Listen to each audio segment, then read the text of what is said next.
आप सभी को मेरा नमस्कार। तो दोस्तों, आज मैं आपके लिए इस वीडियो में गणेश जी भगवान की कहानी लेकर आई हूँ।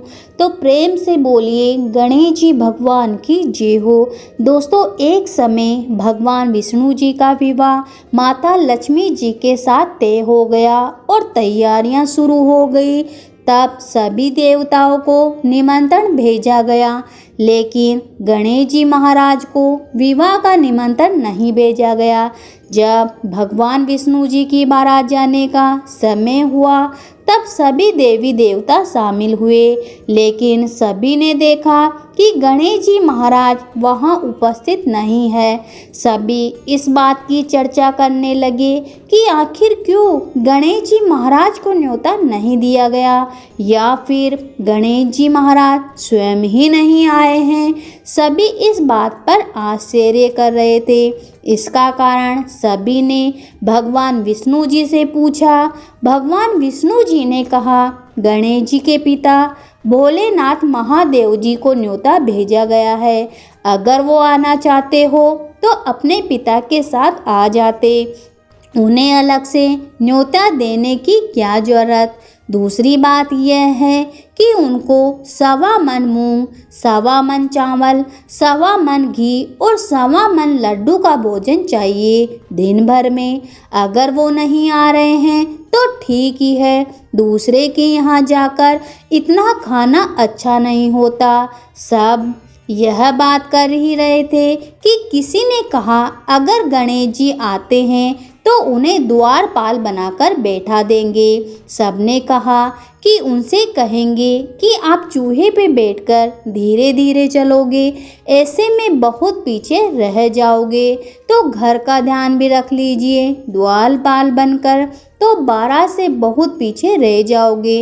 इस पर भगवान विष्णु जी ने अपनी सहमति दे दी। इतने में गणेश जी विष्णु जी की बारात वाले स्थान पर आ पहुँचे। सभी ने उन्हें समझाकर घर की रखवाली के लिए घर पर छोड़ दिया। बारात चल दी। अब नारद जी ने देखा कि घर के दरवाजे पर गणेश जी बैठे हुए हैं। नारद जी ने उनसे रुकने का कारण पूछा। गणेश जी महाराज ने कहा कि विष्णु भगवान ने मेरा बहुत अपमान किया है। नारद जी ने कहा कि आप अपनी मूषक सेना को आगे भेज दो, इससे वो रास्ता खोद देगी और उनके वाहन जमीन में धंस जाएंगे।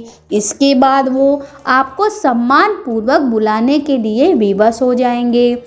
गणेश जी महाराज ने अपनी सेना को आगे भेज दिया। मूषक सेना ने रास्ता खोद दिया। जब बारात वहां से निकली तो बारात के रथों के पहिए धरती में धंस गए। उन्होंने लाख कोशिश की, लेकिन पहिए नहीं निकल पाए। हर किसी ने अलग अलग उपाय सुझाए, लेकिन कोई हल नहीं निकला। तब नारद जी ने कहा, उन्होंने गणेश जी महाराज का अपमान करके ठीक नहीं किया। अगर उन्हें मना कर लाया जाए तो कार्य सिद्ध हो सकता है। फिर शंकर भगवान ने अपने दूत नंदी को भेजा। नंदी जी गणेश जी महाराज को वहां लेकर आए। सभी ने गणेश जी महाराज की आदर सम्मान के साथ पूजा की। उसके बाद रथ के पहिए बाहर निकल पाए, लेकिन पहिए टूट चुके थे। ऐसे में उन्हें सुधारने का काम कौन करेगा, इस पर सवाल होने लगे।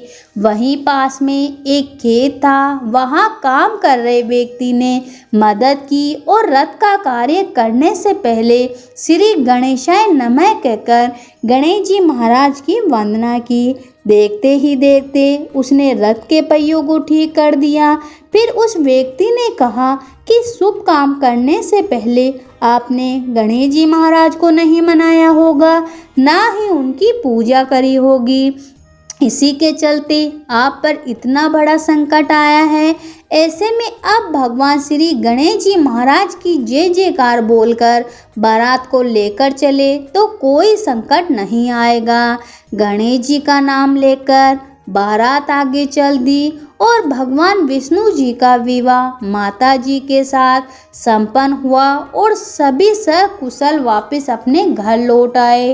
तो हे गणेश जी महाराज, जैसे आपने विष्णु भगवान की भारत के साथ किया वैसा किसी के साथ न करना। कहानी सुनने वाले, हुकारा भरने वाले सभी की मनोकामना पूरी करना, सभी पे अपना आशीर्वाद बनाए रखना। तो प्रेम से बोलिए गणेश जी भगवान की जय हो।